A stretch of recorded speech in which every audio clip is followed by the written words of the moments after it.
the Chancellor, His Majesty Dr. Jacob Yambuba, CON, the Gongom Jos, the Pro-Chancellor, Barrister Olubenga Kokoyi, who is the Pro-Chancellor and Chairman of the Governing Council, the Acting Vice-Chancellor, Professor Joseph Ikechebelu, standing on existing protocol.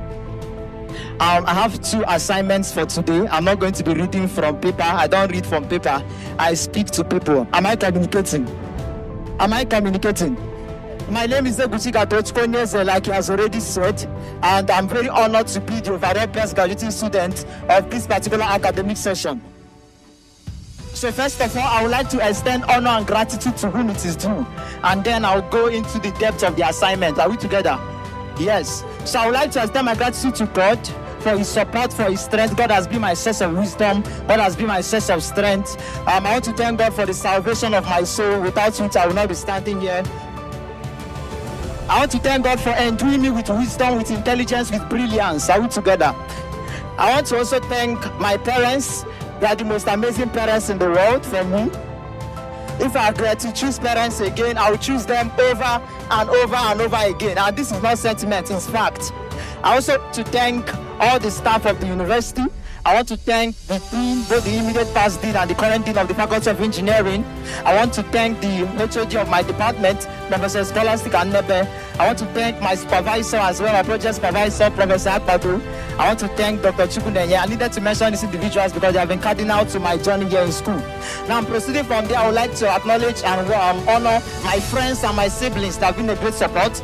I want to also acknowledge my spiritual leaders and pastors who have really been a great source of guidance. Primarily, I want to recognize one of my key mentors. He's very popular here in Nigeria, Apostle Joshua Selman. I want to thank him for spiritual understanding that he has given me. I want to thank every single individual who has been a cardinal part of this journey. Now, let's get into the depth of the assignment. I asked the coordinator, the prof, about the time. He said I should go on. So I would like to follow that particular instruction. Go on. Are we together? Yes. Now, over the course of the few days, people have been asking me, what's the secret of this? What's the secret of that? How do you read? How do you do this? And how do you do that? So I want to break some certain things down, and then I'll go into my talk. So the first part of my talk is just a brief general advice to students. Brief general advice to the students here. The major focus of what I'll be saying are young minds in this place. Now, academic excellence is something that has been misunderstood over the years. I want to redefine academic excellence before I proceed to tell you how to excel academically for the students that are here. Academic excellence is not just about maybe getting 5.0. That is not what it is. Many people think that is what it is, but it is not. Academic excellence is not just about getting A's. Many people think that's what it is, but that is not what it is. I would like to define academic excellence. Please, my acting vice chancellor, Professor Joseph Ikechebelu. Yesterday, I mentioned that I'm very impressed by the works you have been doing in the university. And I know that you're a man who loves productivity, who loves seeing young minds inspired and being, motivated to maximize their potentials. And the talk I want to give now is something I've prepared over time. It's very short. I would just like to plead for grace. Sir. Okay, for extension. Thank you very much, sir. Okay. Now, what is academic excellence? Number one, academic excellence is simply the ability to maximize your intellectual capacity. Every individual has a different intellectual capacity. We don't all have the same level of intelligence. And it is not a disadvantage. It is a design by God for a particular assignment. The ability to maximize that intellectual capacity is what we call academic excellence. For one person, getting a 4.7 can be failure because you have the capacity to get a 5.0. But for another person, getting a 3.5 can be academic excellence because you maximized your potential. Now, by saying that, I am not endorsing laziness. No, I'm only saying that most people here are not even maximizing their potential. But we cannot really gauge it by using absolute standards. In life, we always have relative standards. Are we together? Secondly, academic excellence means not fail at all. You don't get D, F. That is academic excellence.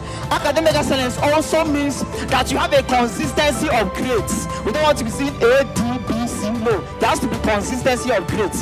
If you can meet up with all of these things, you can say that you are academically excellent. Now, how can you be academically excellent? Academic excellence is a function of 4 things. I've read many books, I've seen many things, I've not seen anything that breaks this thing down. And I was inspired by God to give you this. Academic excellence is a function of 4 things. Number 1, a strong spirit. Number 2, a sound mind.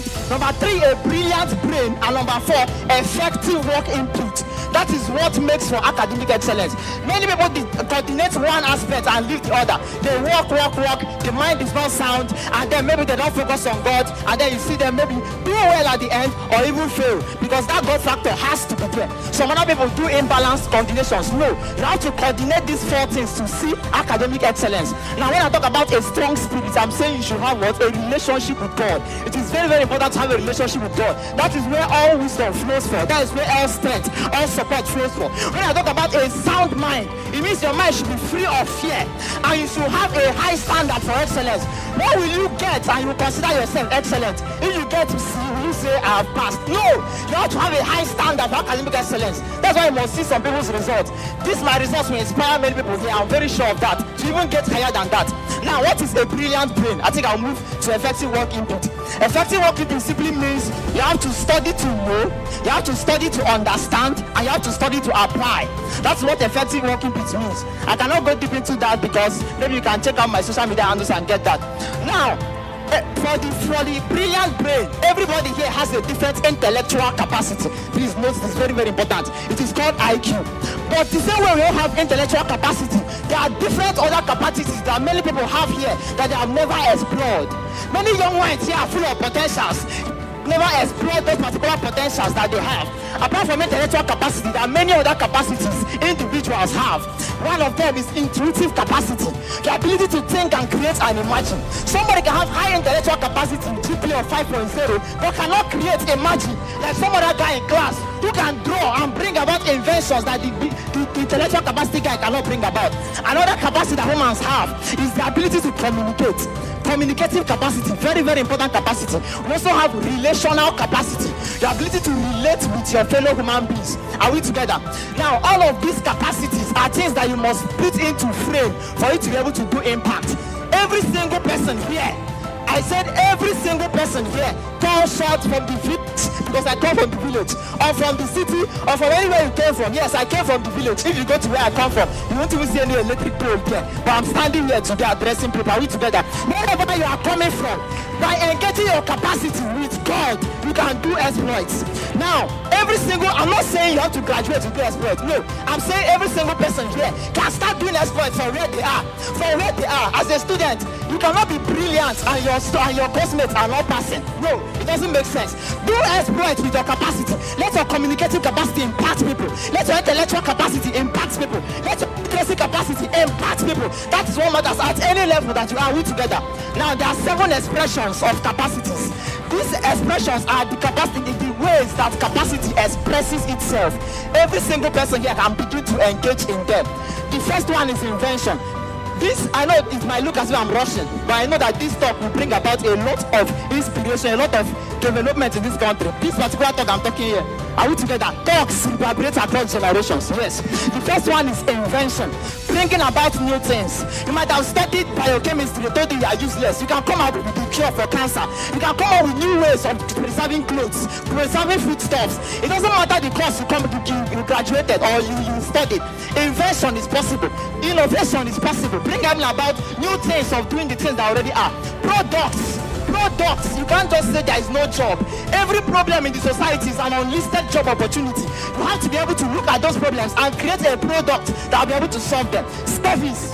As you can see, our acting vice chancellor, he's deploying his capacity, not just his intellectual capacity, he's using to rule this whole university. No, he's not even ruling the university, he's leading the university in the right direction. Are we together? He's using his communicative capacity, his relational capacity, intellectual capacity alone is not enough. That's why some people say that school is scam or university is scam. I beg to disagree. University is not scam. The only problem is that university primarily addresses only 2 of the 7 aspects of capacity, which is literacy capacity and intellectual capacity. These are the 2 that university is primarily focused on. And universities like our school school might, to a large extent, be focused on maybe technical capacity. The rest of the capacities you need to make impact: intuitive, the ability to create, to imagine; communicative, the ability to communicate. There are BGS that cannot do what I'm doing here now. They cannot speak to people. Relational capacity, the ability to relate with others. School does not necessarily focus on these things directly. My recommendation is that since we go to school every day, our educational model must be expanded. Our educational model must be expanded to include all these other capacities. Are we together? We must expand it to be able to teach people how to communicate. We must expand it to be able to teach people how to think and imagine. You see, if I become a lecturer, many lecturers here are doing it. We want other maybe universities to copy it as well. You will think more before coming to an exam than you read. That's how an exam should be. You should think more before coming to an exam than reading and giving us knowledge that is already there. Now, let me just give you one example. One man that is engaging all these 7 things: teaching, inspiration, product, innovation, invention. One man that is engaging these things, we all know him, Elon Musk. Elon Musk, he did not necessarily maybe take on some kind of education, but he made sure that he was able to use what he had to engage them in these other ways. So I want to go to the call to action. I call to the undergraduates in this place to understand that they have a power capacity already. They have a capacity.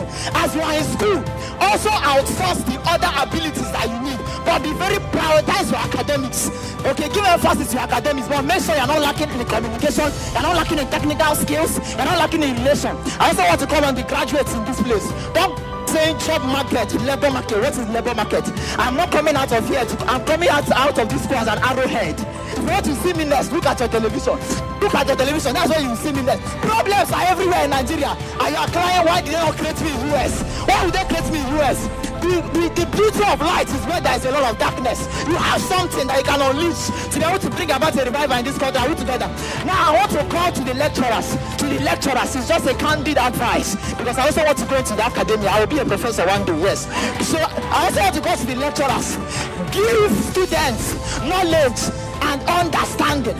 We don't need knowledge. What we need is understanding. If we needed knowledge, we will read our books at home and come and write the exam. Understanding is an ability to grasp what you know. The ability to be able to piece together what you know and apply it. You cannot apply what you don't understand. So lecturers should move from knowledge to understanding. Many people are doing it, but everybody can expand to begin to do it. Are we together? I want to call on investors as well. Let's begin to see education as an industry, not as a humanitarian aid. No, education is an industry. The same way you invest in music, invest in arts, invest in Dangote cement, invest in all of these things. Let's invest in education as well. Even though the process may not be monetary and immediate, but the process will reverberate, we echo, will be articulated, we move, we reproduce, we go across generations. Are we together?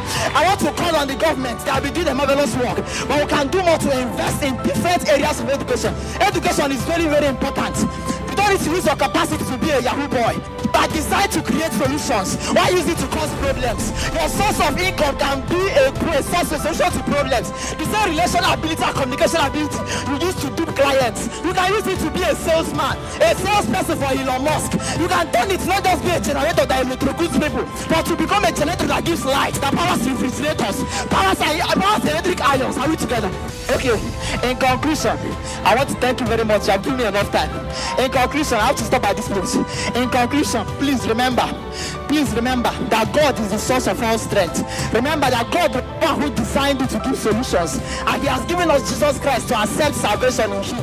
And by accepting that salvation, you get strength to be able to coordinate all these principles and begin to see results. If you have Jesus and not seeing results, engage His way, you will see results. If you have the way, you are seeing small results, there is no life in it. You need Jesus to have life.